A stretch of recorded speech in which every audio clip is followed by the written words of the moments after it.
vai comentar sobre essa convocação, né? É o comentarista Luiz Armando, que já está aqui nessa sexta-feira no nosso estúdio. Seja sempre bem-vindo, Luiz. Bom, cuidado deve ser redobrado, principalmente para evitar aí ser vítima de golpes, fraudes. Marisol, na verdade o que o TRE está fazendo, veja bem, tem pessoas que já ficam um ano esperando o ano da eleição para ser voluntário da Justiça Eleitoral, né? Porque eles gostam daquele dever cívico, né?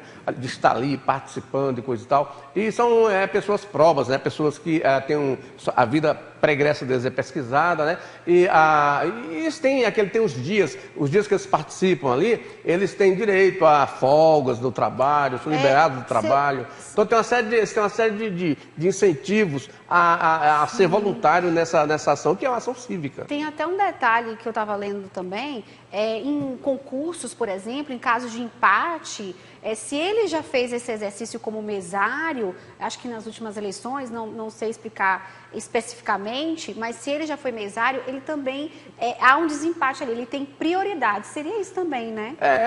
Na verdade, tem algumas vantagens no serviço público, né? Além do mais, Marisol, assim, no Tocantins, eu não tenho conhecimento, nesses 30 anos aí, de algum caso de mesário, de ali deturpar, né? Até porque as urnas eletrônicas têm segurança máxima, né? Não tem problema. Nem na época do voto em papel, a gente tinha notícia de escândalos aí nas fraudes por parte de mesários, né? Tinha problemas aí com o transporte de urnas, mas não do mesário. É claro que eu estou falando desses benefícios, mas tem pessoas que gostam mesmo de exercer esse ofício, essa cidadania, né? Um exemplo de cidadania, e parabéns a todos eles, porque tem que gostar muito e, obviamente, também o trabalho onde eles convivem tem que obedecer algumas regras. Parece que eles têm direito, como você falou, a folgas. É muito importante esse exercício, né? O mesário é muito importante. E a gente continua falando sobre política, Luiz. O Diretório Regional do Patriota realizou a convenção estadual do partido no auditório da Associação Tocantinense de Municípios, na noite de ontem. A sigla apoia a reeleição do governador do estado, Wanderley Barbosa. Durante a convenção foi consolidada a candidatura ao Senado do pastor Claudemir Lopes e também de 24 candidatos a deputado estadual e de 9 a deputado federal pelo Patriota Tocantins. O evento reuniu líderes, sobretudo evangélicos, de todas as regiões do estado. As convenções acontecem desde o dia 20 e vão até o dia 5 de agosto. É uma das primeiras convenções aqui no Tocantins, Luiz? Marisol, é uma das primeiras convenções. Agora, o Patriotas, ele decidiu coligar-se com o Partido Republicano do governador Wanderley Barbosa. É uma decisão que beneficia o governador, evidentemente, que vai pegar o tempo de propaganda eleitoral, o fundo eleitoral, né, vão dividir, né, do Patriota. Só que tem um porém, isso não é muito bom para a deputada federal Dorinha Seabra, que é a candidata ao Senado do governador Wanderley Barbosa, porque com a aprovação pelo TSE no mês de junho de nova resolução permitindo várias candidaturas ao Senado na mesma coligação, então o candidato do Patriotas vai certamente retirar votos que poderiam ir para a professora Dorinha. Sim. Veja bem, o que ele não pode, o que não se pode é autorizar o Patriotas a fazer candidato ao Senado lá na chapa do Ronaldo Dimas, por exemplo, no chapa de adversário do governador, do qual ele faz aliança. Então, eu repito, é uma aliança que faz bem para o governador Wanderley Barbosa, porque lhe acresce o horário de propaganda na TV. Apoiadores também. Apoiadores, eleitores e o fundo eleitoral, mas prejudica, evidentemente, a candidata, né, até agora escolhida pelo governador Wanderley Barbosa para compor a chapa majoritária. Que, inclusive, nós mostramos aqui, né, esse apoio da Dorinha com o Wanderley, esse casamento, né, esse conjunto aí. A gente mostrou na semana passada.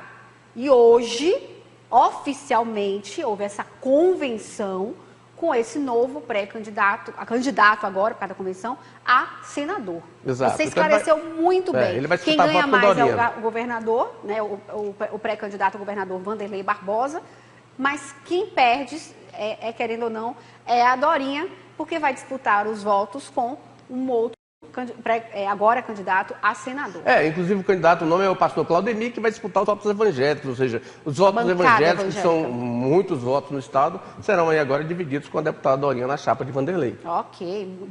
Você quer se manter informado sobre como anda os bastidores da política, quem está se candidatando aí, quem está oficializando a candidatura como senador, como governador, fica aqui todos os dias no Notícias Tocantins, porque o Luiz Armando é fera nisso, viu? Nos atualiza sempre aqui, todos os dias.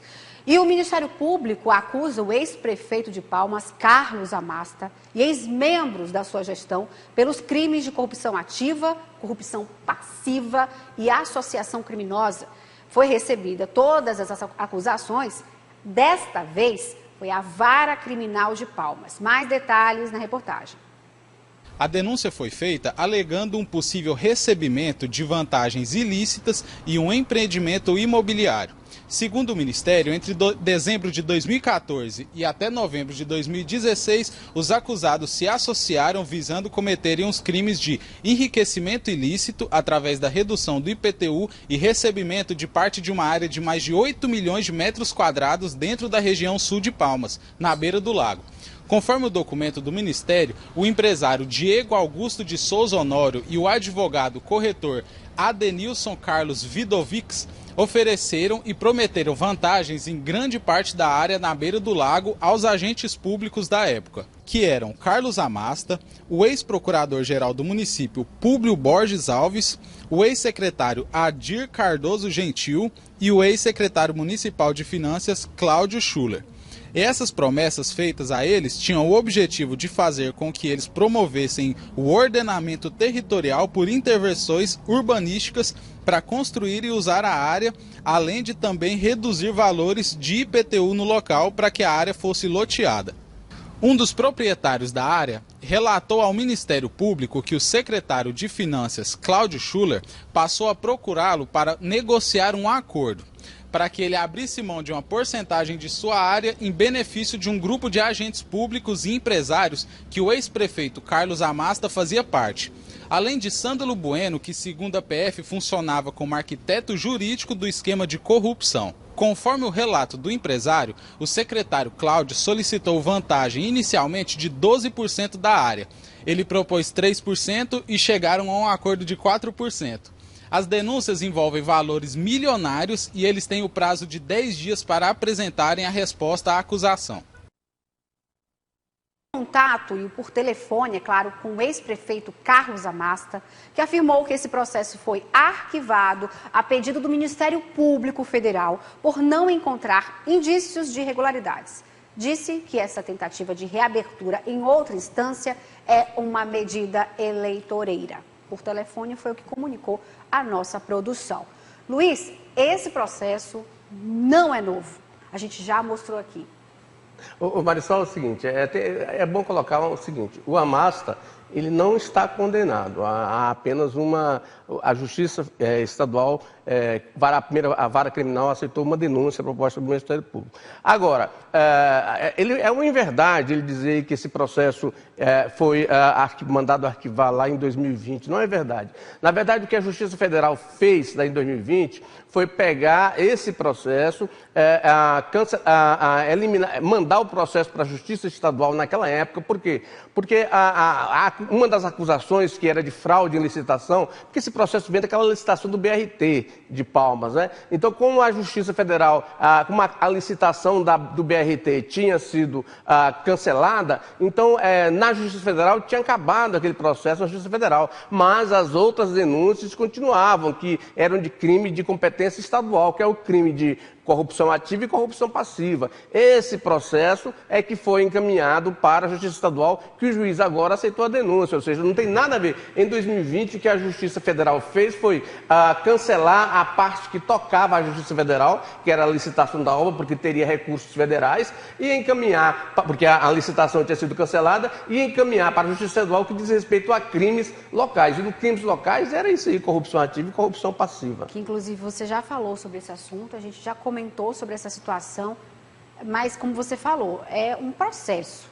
Mas nesse caso aí, por exemplo, da questão do que está em jogo agora, é a questão de uma área de terras ali na região sul, ali perto do córrego do Ribeirão Taquaruçu, uma área de 160 alqueires que os empresários têm ali, não fazem loteamento, devem mais de 55 milhões de IPTU, e na época, com o BRT, seria uma área que seria valorizadíssima. O que essa acusação diz? Essa acusação diz o seguinte, que esses funcionários públicos fizeram um decreto, tem cópia do decreto, baixaram um decreto, decretando aquela área de utilidade pública, ou seja, pegando a área para a prefeitura para posterior indenização, e aí, no mesmo momento, eles passaram a cobrar 55 milhões de IPTU desses empresários. E aí, que segundo o Ministério Público, supostamente teria havido a negociação. Tipo assim, eu suspendo o decreto e diminuo esse IPTU e vocês me dão aí 12% dessa área. E aí o empresário negociou, chegou a 4%, mas o empresário pegou e explodiu com essa situação. E eu, inclusive, na época, conversei muito com um dos empresários, o Egon Juste, que era, inclusive, um dirigente do PDT aqui na cidade, e ele me dizia disso, poxa, a gente aceitava até 4% para entregar esse tanto aí para o prefeito. Ele dizia nessas palavras, mas é o que o Ministério Público repete na petição. Não se aqui está se dizendo que a Márcia seja culpada, evidentemente. Mas é uma denúncia grave. Muito obrigada, Luiz, pela sua colocação. Tem o blog do Luiz Armando, tem o Instagram do Luiz Armando, tem o meu Instagram também, que eu nunca falo aqui, Marisol_Almofrei, enfim, busque a gente aí, quer saber sobre política, é com o Luiz Armando mesmo. Eu vou para um rápido intervalo, mas daqui a pouco você vai acompanhar detalhes de uma nova modalidade, gente, de crime virtual em todo o país, viu?